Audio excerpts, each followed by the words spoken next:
दिनै गोथार बाथौ सान। बे गोथार बाथौ सानखौ गोबां बर' रायजो राजाफोर बाथौ सिबियारिफोरानो सिबियो।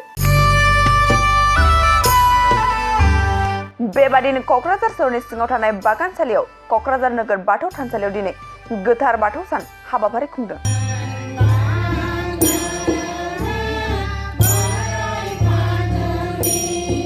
क'क्राझार जिल्ला दुलाराय बाथौ गौथुम, खोला बियाब दुलाराय बाथौ गौथुम आरो बाथौ ट्रेडिशनेल एन्ड कालचारेल सेन्टारनि बानजायनायाव मागो दाननि नैथि मंगलबार गोथार बाथौ सानजों लोब्बा लाखिना बाथौ धोरोमारि सुबुंफोरा फुंबिलि समाव फिरफिला बिरहोयो। मुंख्लंफोरनो मान बावनाय आरो बाथौ थानसालियाव आफा बोराइ बाथौखौ बर' आगजु दोरोङारि दामनानै आर'ज गाबदों। बे हाबाफारियाव बिटिसिनि बरगय लेङाइ गाहाय मावफुं सोद्रोमा खाम्फा बरगयारिया बाहागो लानानै दिनैनि गोथार बाथौ सान दुलाराय बाथौ धोरोमनि एबा सिबियारिफोरनो गाहाम हामलायनाय बावहरदों। क'क्राझार सोहोरनि सिङाव थानाय बागानसालियाव क'क्राझार नोगोर बाथौ थानसालियाव गोथार बाथौ सान सिबिनाय हाबाफारियाव बिटिसिनि बरगय लेङाइ गाहाय मावफुं सोद्रोमा खाम्फा बरगयारिया बाहागो लानानै खौरांगिरिफोरनि सिगाङाव मा बाथ्रा फोरमायखो आबुङै मिथिना लानो फै। दिनै गोथार बाथौ सान समग्र बाथौआरिफोरनि थाखाय जोबोद गोनांथि गोनां दिनैनि साना। बे सानावहाय आङो साफ्रोमबो बाथौ फुजिग्रा आरो बाथौखौ बिसास खालामग्रा साफ्रोमनोबो गोसो गोरबोनिफ्राय आङो शुभेच्छा हरबाय। जेन' आफा बाथौ बोराइया बयनिबो बेक्ति जिबन, न'खर जिबन आरो समाजाव सान्थि लाबोयो, गोजोननाय लाबोयो आरो बयनिबो जिबनाव जेन' जौगानाय लाबोयो। बेखौनो आङो आफा इसोरनाव बाथौ बोराइनाव आर'ज गाबबाय।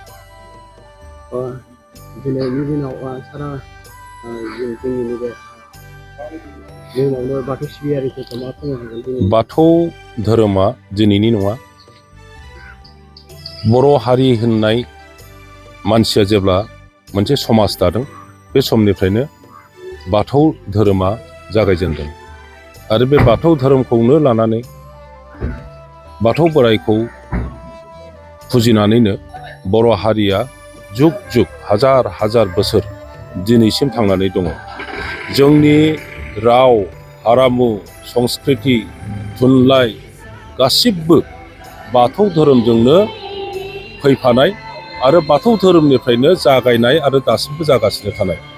जोङो राव रायदोंब्ला बाथौनिफ्रायनो बेयो फैदों। जोंनि जेसेबां मोसानाय, दामनाय देनाय, खननाय गासिबो आखु गासिबो बाथौ धोरोमनिफ्रायनो फैनाय।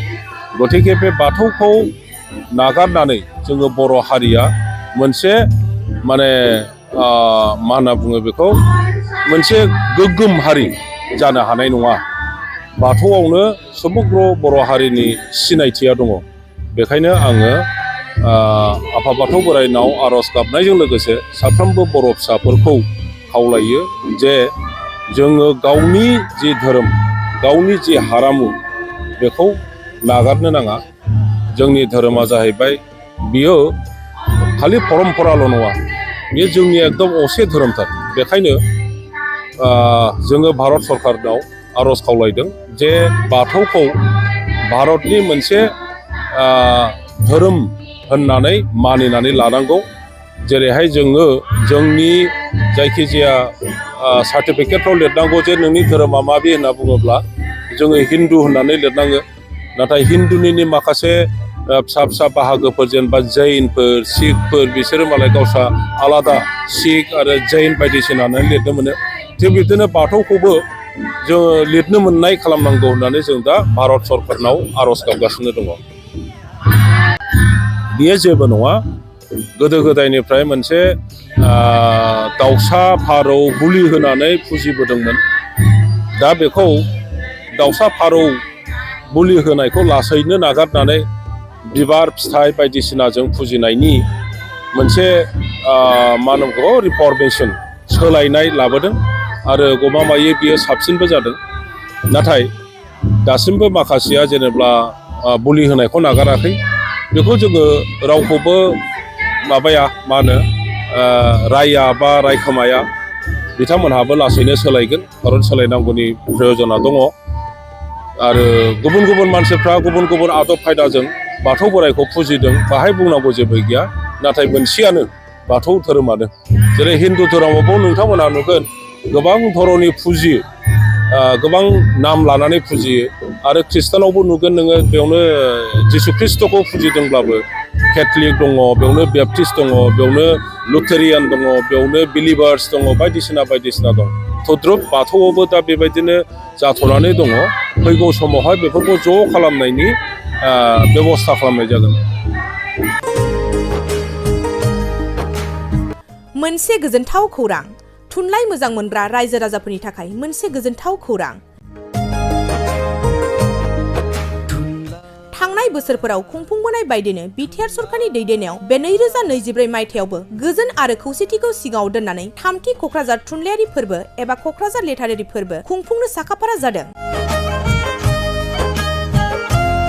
2024 मायथाइनि जानुवारि दाननि 27, 28 आरो 29 जानुवारिसिम सानथामनि मेहेरगोनां हाबाफारिजों गोजोननि नोगोर क'क्राझारनि बड'फा कालचारेल कमप्लेक्सआव थामथि क'क्राझार थुनलाइयारि फोरबोखौ खुंफुंनो साखाफारा जादों।